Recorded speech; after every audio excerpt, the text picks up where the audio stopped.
April month is the perfect start for the complete summer season. Hot days with blowing hot wind. I'm not talking about that. I'm talking about the breezy night with clear skies. April night sky is just a total treat for stargazers and sky watchers like us.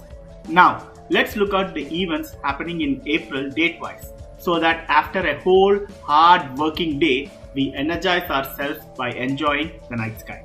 Hi everyone, this is your learning coach Vinod and so happy to meet you with another tour guide video. This video is sponsored by Super Stargazer Program, a 5-day remote learning program to make your kids who are 8 years and above to learn the hobby of stargazing. New batch starts on Wednesday and a brand new special offer is awaiting you right now. So go check out the program at www.superstargazer.com. On the 12th of April, we have a new moon. So there will be no moonlight to interfere and distract you from watching distant galaxies and clusters of the stars. Using a binocular or a telescope, you can catch a glimpse of even faint galaxies during new moon nights. They are just perfect for stargazing. So if you are planning for a short trip to any rural areas or a hill station with minimum light pollution, this will be the best time in April. As with no moonlight and a clear sky without haze and smoke will be a great combination for you to lie on your backs and get mesmerized in the beauties above our head. On the 17th of April, the waxing crescent moon and our neighborhood red planet, Mars, will meet with each other. Though they will not really meet up, it's just like an illusion for the observer. So they are both far away from each other, but from an Earth point of view, they will come in a straight line. Just let the moon help you guide the red planet's position and witness their conjunction. One of the highlights of April will be the Lyrid meteor shower. We'll be able to see this meteor shower on the night of 22nd April and the morning of 23rd April at dawn time as it attains its peak. And on an average rate, this shower will produce somewhere about 20 meteors per hour. I know this is not much, but this is one of the starting of the range of meteor showers which are going to come in 2021. What you're going to see in the Lyrid meteor shower is fragments of dust particles which are left behind by the tail of comet C1861 G1 Thatcher. So the dust trail of the meteor sometimes will be very bright that it will last for several seconds. The full moon glare might cause a little disturbance in between, but do not worry. With a little bit of luck and patience, I'm sure that you will be able to catch some good ones in the dawn sky. You can also find a short video on how to use the Night and Sky website's augmented reality feature to help simulate the meteor shower. So the link is in the description. Do check out that video after this one. On April 27th, a supermoon will illuminate the whole night sky with its light. After the sunset, when the moon is on the opposite side of the sun and it is also slightly closer to Earth than usual, due to that it will look like super bright and big.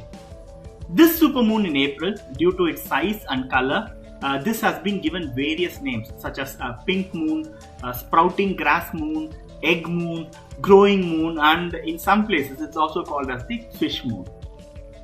Okay, in addition to these awesome celestial events, a few phenomena to happen in April. So on April 14th and 16th, we'll be able to observe moon, both the waning and the waxing side. So you might be wondering, hey, we can watch either the waning or the waxing side of the moon, but how come we could see the waning and the waxing side together? So this is caused by a phenomena called as earthshine. So earthshine is a dull glow of the darkened side of the moon that glows due to light which gets reflected from Earth's surface. So you know that moon doesn't have a light and it reflects the sun's light. So sometimes during earthshine, the moon does reflect even the light from Earth. So this causes the waning and also the waxing side to illuminate. So earthshine is best seen for a few days before and after a new moon, right after sunset or just before sunrise. Scientists and astronomers who are studying about global warming had found that Earthshine is more intense in April and May.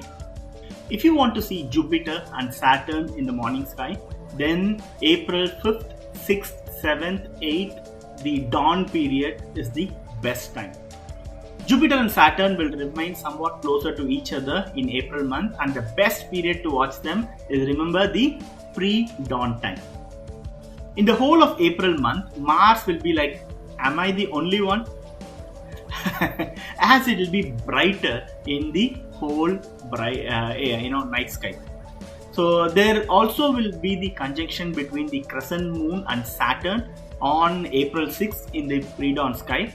So the crescent moon will also move forward and will meet with Jupiter, means there will be a conjunction between Jupiter and the moon on April 7th. Okay, so with the same location as Saturn.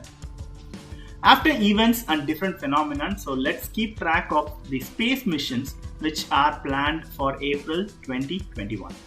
On 7th April, SpaceX Falcon 9 rocket will launch approximately 60 satellites in space for the Starlink broadband network. Again, this is also for SpaceX in a mission designated Starlink 23. So the mission would happen from Florida. On April 9th, a Russian rocket will take off from Kazakhstan, and this rocket is called as the Soyuz MS-18 spacecraft. Will take 2 Russian cosmonauts to the International Space Station.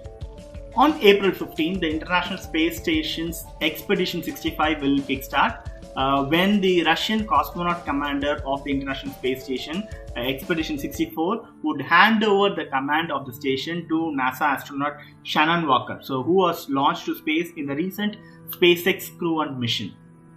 On 16th and 17th, as Expedition 65 begins, NASA astronaut and 2 Russian cosmonauts will come back to Earth from ISS in their Soyuz MS-17 spacecraft at about 12:57 am. So as part of Expedition 64 gets complete. April 18th is a landmark day for ISRO, as India would launch the GSAT-1, or the first geo imaging satellite of through the GSLV Mark II vehicle. Okay, so this will happen from the Satish Dhawan Space Center in Sriharikota.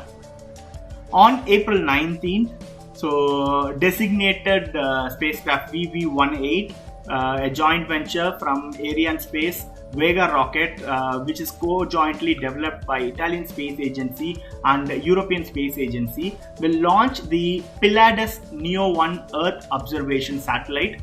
So for Airbus, and multiple ride-share payloads would be launched, and this launch is going to happen from the French Guiana. On April 22nd, with 4 crew members, a SpaceX Crew Dragon will launch the Crew 2 mission to the International Space Station for NASA.